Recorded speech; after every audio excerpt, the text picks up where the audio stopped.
All right, so let's delve straight into the details of the two big stories we are looking at for you tonight. The Trades Union Congress, that's the TUC, is worried that the frequent rise in the price of petroleum products is having a huge toll on the general welfare of the populace and the business community.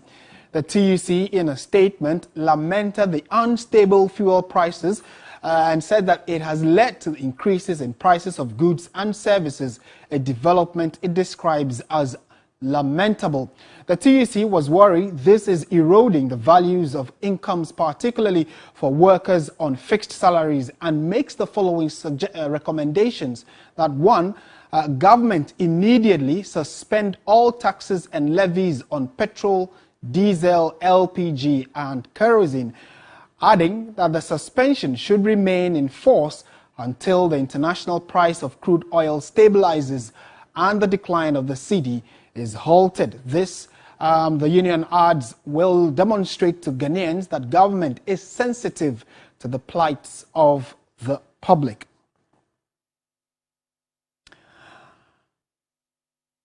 And that statement came a while ago this evening. Let's pick the thoughts of an energy consultant, Kojo Poku, who is also the executive director of the Institute of Energy Policy and Research.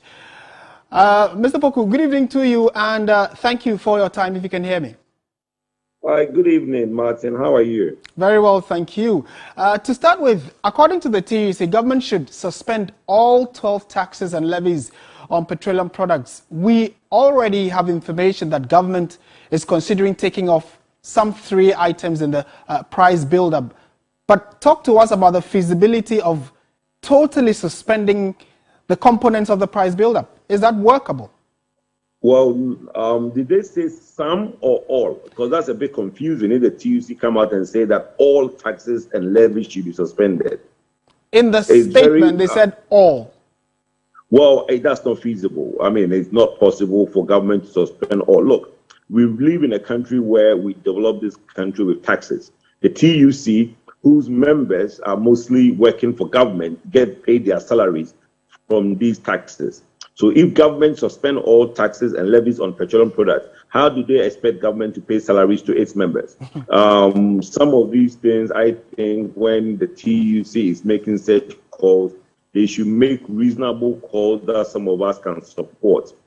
We have also heard that, like you rightfully mentioned, government is considering removing some taxes in the coming days. Me, as an energy player and somebody who looks at some of these price build-up, my concern is that if government is going to remove any taxes, it should also consider other additional measures, as in suspending the deregulation and capping the OMC and the dealer margin. Because even if government remove 10, 50, or no matter the amount, even if government remove 1 cedi from the builder, okay, in no time, the OMCs and the dealers would increase their margins to basically negate those reductions. So it's a good thing that government is looking at some taxes, though it's difficult. Government that needs revenue is going to remove taxes, so it's going to get less revenue. But some of us have said that because we export crude oil and with the prices around over $100, we are getting some windfall from the export of crude. So that could come in to cushion the government coffers. So it is in the right direction for some taxes to be removed, but not all. Okay, now we know that the taxes and levies on the within the which are part of the components are 12 in number. In your estimation, which ones can government do without, and which ones should be left within that buildup? Well, some of us have done some computation. We think that the ones that we can zoom in is the special petroleum tax, which is 46 pesos. I think government can let go of that, because the 46 pesos, which is a special petroleum tax, government is getting extra money from the upstream because of the high petroleum, high crude prices. So government is going to get within the next 6 months something in the region of about $200 million. So government can do away with the special petroleum tax. The other one, which we have always said government should take off, is the price stabilization recovery levy. That is a tax that was introduced so that government collects something when petroleum prices are low. It's unfortunate that it's been introduced in February when prices were inching up. That is another 16 pesos that I think can come off. Then the pollution and sanitation tax, which nobody knows what that thing is for. I don't see why Ghanaians are paying 10 pesos for pollution and sanitation. Maybe there's a reason for that. Some of us have asked and we've never been told. But in 2022, we think that these three taxes, for the time being, can be taken off. That would give you a total of 72 pesos. And that 72 pesos, for me, is a good reduction if government is going to reduce any taxes. But, like I said, the caveat to that is that government should also consider capping the OMC and dealer margin. If they don't do that, then that 72 pesos will be swallowed by the OMCs and the dealers. Maybe my last two questions would be that, for instance, if government is to, go through with the suggestion you are making, would they need any parliamentary regulation to do that, or it's just an issue of the National Petroleum Authority issuing that directive, and then the capping is placed? No, the capping is not the capping. You don't need parliamentary. But the taxes, if you have to remove taxes, I think you have to go to Parliament for the taxes that has to be removed, because it's Parliament that removes those taxes. But I think even though we are having a very big problem at Parliament and it's a hung Parliament, I think they would all support such a move for the taxes to be removed. For the capping of the margin, I don't think they need the Parliament to do that.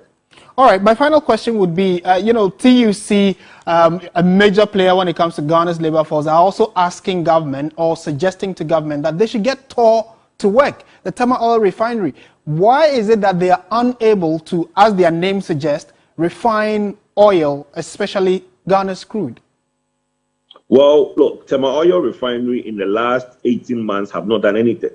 Now, I mean, some of us keep saying, and we are tired of saying it, Tama Oil Refinery is being used as a political football. When our brother, the MD, Mr. Boateng, was made to resign, there was an IMC that was appointed, and most of us have been asking that question: what was the purpose and the use of the IMC? They went in there for close to 1 year and did nothing. Tama Oil Refinery has not secured a single parcel of crude in the last 1 year. Tama Oil Refinery has not done anything near refinery in the last 1 year.